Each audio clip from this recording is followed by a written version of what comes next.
तो बच्चों अब जो हम थ्योरम करने वाले हैं वो थ्योरम है 15.13 और 15.13 ये कहती है कि इफ टू सर्कल्स टचेस, अगर दो सर्कल टच कर रहे हैं आपस में, then the point of contact lying on the straight line joining their centre. तो देखो यहाँ पे देखो दो सर्कल टच कर रहे हैं और इन दोनों का contact, then the point of the contact line on the straight line. तो इन दोनों का जो कॉन्टैक्ट है वो देखो एक स्ट्रेट लाइन से कॉन्टैक्ट हो रहा है, ठीक है, lie on the straight line, एक स्ट्रेट लाइन पे लाई करता है इन दोनों का कॉन्टैक्ट। यहीं पे सिमिलरली ये तो देखो दो अलग अलग सर्कल है, एक इधर है एक इधर है, ठीक है, इसको मैं बोल सकता हूँ एक्सटर्नली, है ना, टोटली टचेस एक्सटर्नली, मतलब बाहर पे दोनों के दोनों अलग अलग है और देखो बीच से टच कर रहा है, तो ये इसको बोलते हैं टच एक्सटर्नली, है ना।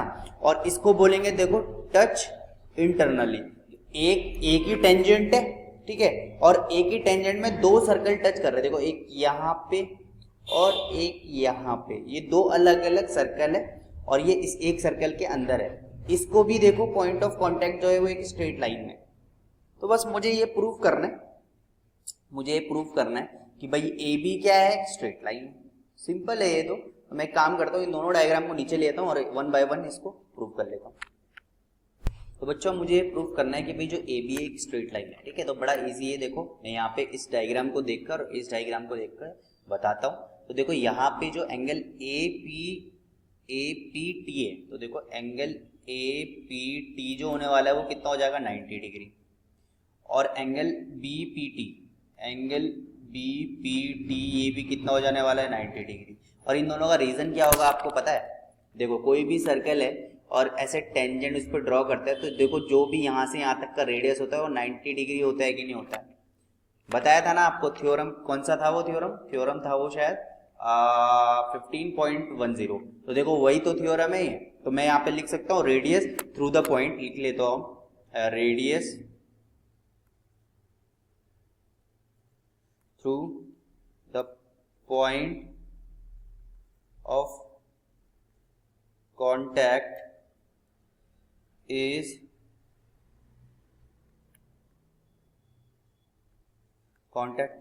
perpendicular to the tangent, ठीक है। तो देखो बस, तो यहाँ पे ये अगर मैंने ऐसा कर दिया कि ये दोनों क्या 90-90 हो गए, तो मैं अगर इस पूरे को मैं बोलूँ, देखो अगर मैं इन दोनों को ऐड कर दूं, दिस इज माई इक्वेशन 1 हो गई, ये मेरी इक्वेशन 2 हो गई। इन दोनों को अगर मैं ऐड कर दूं कि angle A P T plus angle B P T equals to कितना हो जाने वाला है, 180 डिग्री। ये क्या है, एक स्ट्रेट लाइन है, या फिर मैं बोल सकता हूं लीनियर पेयर है। और दोनों देखो 90-90 के है, तो देखो मैंने ये बोल दिया ना यहाँ से कि जो ए बी है वो क्या है मेरी, A B is straight line. बड़ा इजी था ये तो। ऐसे ही मुझे अब इसको भी प्रूफ करना है कि भाई ये एक स्ट्रेट लाइन है। तो देखो यहाँ पे अगर टेंजेंट मैं ड्रॉ करता हूँ, मैं यहाँ पे लिख लेता हूँ कि लेट सपोज इसको मैं एक्स दे देता हूँ नाम, ठीक है। तो अगर मैं यहाँ से बोलूँ कि angle A P T equals to 90 degree और angle A P X equals to 90 degree, इसमें भी सेम रीजन हो जाएगा ये वाला, ये आप लिख लेना। यहाँ पे देखो ना टेंजेंट है और टेंजेंट यहाँ से इस रेडियस से, तो देखो ये 90 हो जाएगा। एंगल मैं यहाँ पे एक काम करता हूँ, एंगल बी पी टी लिख लेता हूँ, कोई प्रॉब्लम नहीं है। बी पी एक्स लिख लेता हूँ, बी पी एक्स या बी पी टी लिख लेता हूँ, या कोई प्रॉब्लम नहीं, पी टी भी लिख लेता तो मुझे कोई प्रॉब्लम नहीं थी। देखो दोनों ही केस में 90 आ रहा है, इस पे भी और इस पे भी। पहले मैं लिखता हूँ A P T equals to 90 और बी पी टी लिख लेता हूँ इस पे भी, B P T equals to 90। इन दोनों का रीजन भी यही होगा, देखो है ना। टेंजेंट यहाँ से रेडियस से कितने का एंगल बनाता है, 90 डिग्री का। तो बस आप यहाँ से बोल सकते हो, इस कंक्लूजन से यहाँ पे आप ये बोल सकते हो कि देखो भाई आप ये बोल सकते हो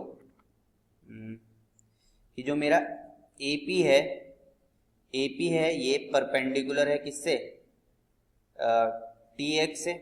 और ऐसे ही आप जो BP है ये परपेंडिकुलर है TX से। अब देखो दोनों ही मेरे पे क्या है, ये परपेंडिकुलर है। तो इस केस में मैं बोल सकता हूँ कि अगर दोनों ही मेरे इस पे केस पे परपेंडिकुलर है तो ऑब्वियस सी बात है, अगर ये परपेंडिकुलर तो ये भी तो 90 होने वाला है।